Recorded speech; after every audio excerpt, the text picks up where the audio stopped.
Hello friends, इस video में हम बात करने वाले हैं बिहार के 7वें चरण के शिक्षक भर्ती में आपके पेमेंट इशू को लेकर। बहुत सारे कैंडिडेट यहाँ पर क्या किया कि पेमेंट कटवाने के बाद भी जो है उनका यहाँ पर इनकम्प्लीट जो है आपका दिखा रहा है। तो अब यहाँ पर क्या है कि अब जो है आपके यहाँ पर सक्सेसफुल जो है आपके दिखाने स्टार्ट हो गए, जो कि यहाँ पर एक कैंडिडेट का एग्जाम्पल भी जो है वो देख सकते हैं।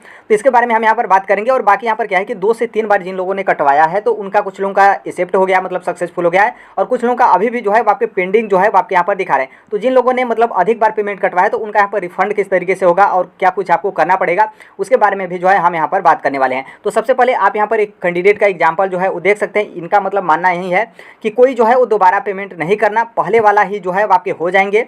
जो आपके हिस्टोरी है उसमें जाकर जो है उसी पेज को जो है आपको यहाँ पर रिफ्रेश करना है। मतलब क्या है कि आप अपना लॉगिन करके ओपन करेंगे तो उसमें जो है आपको यहाँ पर रिफ्रेश करना है। रिफ्रेश करते रहो, हो जाएगा। मैंने जो है वो 2 दिन बाद किया था तो हो गया पहली बार में ही। और जो कई बार जो है पेमेंट कर दी है उसको जो है कंप्लेंट बैंक में जो आपके हेल्पलाइन नंबर रहते हैं उस पर आप करेंगे तो हो सकता है कि आपका रिफंड जो है आपका हो जाए। तो आप यहाँ पर क्या है कि इनका मतलब ये भी कैंडिडेट वही हैं, इन्होंने भी पेमेंट किया तो इनका भी पेमेंट जो है पेंडिंग दिखा है। लेकिन 2 दिन बाद इन्होंने क्या किया कि ये जो क्या किया कि हिस्टोरी में जाकर जो है बार बार इन्होंने पेज को अपना रिफ्रेश किया और इनका क्या है कि इनका पहला पेमेंट है उसी पेमेंट में जो है इनका यहाँ पर सक्सेसफुल जो है आपका सक्सेसफुल जो है आपका हो गया। तो प्लीज़ आप इस तरीके से जो है वो ट्राई कर सकते हैं। हो सकता है कि इसी इशू के कारण जो है आपका पेमेंट अभी तक बार बार करने के बाद भी आपका पेंडिंग दिखा रहा है। तो इस तरीके से हो सकता है कि आप रिफ्रेश करेंगे तो आपका भी पेमेंट जो है वो यहाँ पर सक्सेसफुल हो जाएगा। बाकी यहाँ पर बता दें कि मतलब आपको थोड़ा सा पेशेंस जो है वो रखना चाहिए, क्योंकि यहाँ पर बहुत सारे कैंडिडेट क्या है कि मतलब जल्दबाजी में या फिर टेंशन में मतलब वो सोच रहे हैं कि हमारा पेमेंट पेंडिंग हो जा रहा है तो हम 7वें चरण की शिक्षक भर्ती में नहीं शामिल हो पाएंगे, या फिर बिहार का गवर्नमेंट टीचर, हम मतलब बिहार में गवर्नमेंट टीचर नहीं बन पाएंगे, जिसके कारण उन लोग क्या कर रहे हैं कि 2 से 3 बार भी जो है वो यहाँ पर पेमेंट कर दे रहे हैं। उसके बाद भी जो है उनका यहाँ पर पेंडिंग जो है आपका दिखा रहा है। तो देखिए यहाँ पर क्या है कि आपको मतलब बिल्कुल इतना हड़बड़ाना नहीं या फिर इतना टेंशन नहीं लेना है। आपको थोड़ा सा पेशेंस रखना है, क्योंकि अभी 5 दिन जो है आपके फॉर्म भरने का लास्ट डेट है। 11, 12, 13, 14, 15 जुलाई 2023 जो है आपके फॉर्म भरने का लास्ट डेट है। तो आप अभी मतलब थोड़ा सा वेट कर सकते हैं। यदि मान लीजिए पेमेंट आपका रिफंड भी नहीं होता है, सक्सेसफुल नहीं होता है, तब आप 14-15 तारीख जो आपका लास्ट डेट 2 दिन बचेगा तो उस टाइम पे जो है आप यहाँ पर पेमेंट जो है वो फिर से कर सकते हैं। क्योंकि बार बार आप पैसा मतलब यहाँ पर नुकसान कर रहे हैं तो नॉर्मल सी बात है आपको ही घाटा होगा।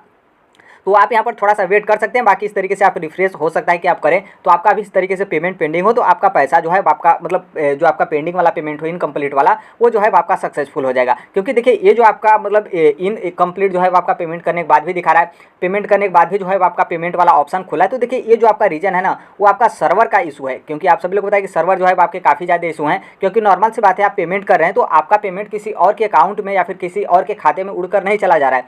आप जिस रजिस्ट्रेशन नंबर से कर रहे हैं, आपने बिहार शिक्षक भर्ती का फॉर्म भरा है उसी में जो है आपके पेमेंट जो है आपके जा रहे हैं। तो सर्वर इशू के कारण जो है आपके इस तरीके का पेमेंट जो है होने के बाद भी इनकम्प्लीट दिखा रहा है। तो थोड़ा सा पेशेंस रखिए, फिर उसके बाद जो है आप यहाँ पर रिफ्रेश करिए या फिर जो है आप लास्ट डेट में जो है आप पेमेंट करेंगे तो थोड़ा सा अच्छा जो है वो रहेगा। बाकी यहाँ पर रिफंड को लेकर देखिए क्या जो आपने 1 से अधिक बार आपने पेमेंट किया हो तो यहाँ पर क्या आपका रिफंड होगा। तो देखिए जहाँ तक मेरा मानना है कि यस आपका रिफंड होगा, क्योंकि यहाँ पर क्या है कि जो आपका पेमेंट होगा वो आपका पेमेंट एक ही मतलब आपका ट्रांजेक्शन जो है वो आपका यहाँ पर रिसिप्ट होगा। मान लीजिए आपने यहाँ पर 1 बार किया, आपका पेंडिंग दिखाया और आपका सक्सेसफुल हो गया तो यहाँ पर कोई दिक्कत नहीं है। मान लीजिए यहाँ पर 2 बार आपने पेमेंट किया या फिर 3 बार आपने पेमेंट किया तो जो आपका पेमेंट एक्सेप्ट होगा, चाहे मान लीजिए आपका दूसरा वाला एक्सेप्ट हो गया या फिर तीसरा वाला एक्सेप्ट हो गया, तो दूसरा वाला एक्सेप्ट होगा तो आपका पहला और दूसरा वाला जो पेमेंट है जिस अकाउंट से आपने कटवाया होगा उस अकाउंट में जो है आपका रिफंड होगा। या फिर तीसरा वाला आपका पेमेंट एक्सेप्ट हो गया है तो जो आपका पहला और दूसरा पेमेंट है वो जो है आपने जिस अकाउंट से कटवाया होगा उस अकाउंट में जो है आपका रिफंड हो जाएगा। ये जो है आपका रिफंड या फिर रिटर्न होने की जो है आपकी पॉलिसी वगैरह होती है। अब बाकी 7वें चरण का शिक्षक भर्ती उसके बारे में तो हम नहीं बता सकते हैं। हो सकता है कि बीपीएससी या फिर बिहार क्या कराओ कि आप 2 से 3 बार पेमेंट कर रहे हो तो सभी पेमेंट ही जो है आपका एक्सेप्ट कराओ, तब तो उसका अलग बात है। हालांकि ऐसा मतलब कोई मतलब कमीशन हो या फिर जो आपका बैंकिंग ट्रांजेक्शन हो इस तरीके का कभी होता नहीं है। बाकी यहाँ पर जो यहाँ पर कंप्लेन के लिए बताया गया, तो आप जिस भी अकाउंट से कटवा रहे हैं आप सभी लोग को बताया कि सभी बैंक का जो है आपके एक टोल फ्री नंबर होते हैं, तो उससे जाकर जो है आप अपना क्यूरी भी कर सकते हैं। बाकी यहाँ पर एक कंप्लेन भी कर सकते हैं कि हमने इस तरीके का पेमेंट कटवाया जो कि अभी तक इनकम्प्लीट दिखा रहा है, तो मतलब उसका जो प्रोसेस हो या फिर पैसा रिफंड करने का पॉलिसी हो तो आप इनसे जो है हेल्पलाइन नंबर पर कॉन्टैक्ट करके इस तरीके से जो है आप यहाँ पर बात कर सकते हैं। बाकी मेरा पूरा मानना है कि आपने 1 से अधिक बार पेमेंट कटवाया हो तो जो एक्सेप्ट होगा उसके बाद जो है आपका जो एक्सेप्ट नहीं होगा ट्रांजेक्शन वो जो है आपके अकाउंट में जो है वो रिफंड हो जाएगा।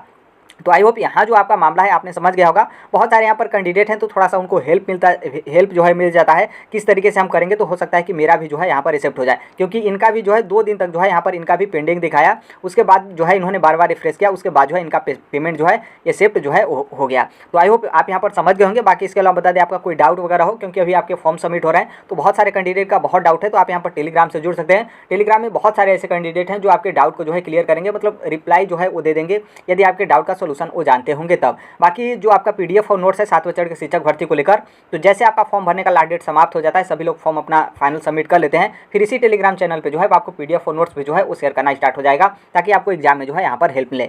बाकी इसके अलावा बता दें आप भी शिक्षक जगत से जुड़े या फिर किसी भी कॉम्पिटेटिव एग्जाम की आप तैयारी करते हैं तो इस platform right to education Sonbhadra को जो है सब्सक्राइब कर लीजिएगा। जो कोई भी अपडेट इन्फॉर्मेशन होगा वो जो है हम यहाँ पर शेयर कर देंगे। आई होप इस मामले को जो है आप समझ गए होंगे। आपको यहाँ पर हम एक कैंडिडेट का एग्जाम्पल भी जो है वो दिखा दिए, जो कि हमारे यूट्यूब चैनल में जो है इनका कमेंट आया था कि इस तरीके से आप करेंगे तो आपका पैसा जो है यहाँ पर जो इनकम्प्लीट दिखा रहा है तो आपका जो है सक्सेसफुल जो है वो आपका दिखा देगा। तो आई होप समझ गए होंगे। बाकी मिलते हैं अगले नेक्स्ट वीडियो में, तब तक के लिए thank you, bye bye, take care, always. Thank you for listening, God bless you all, thank you.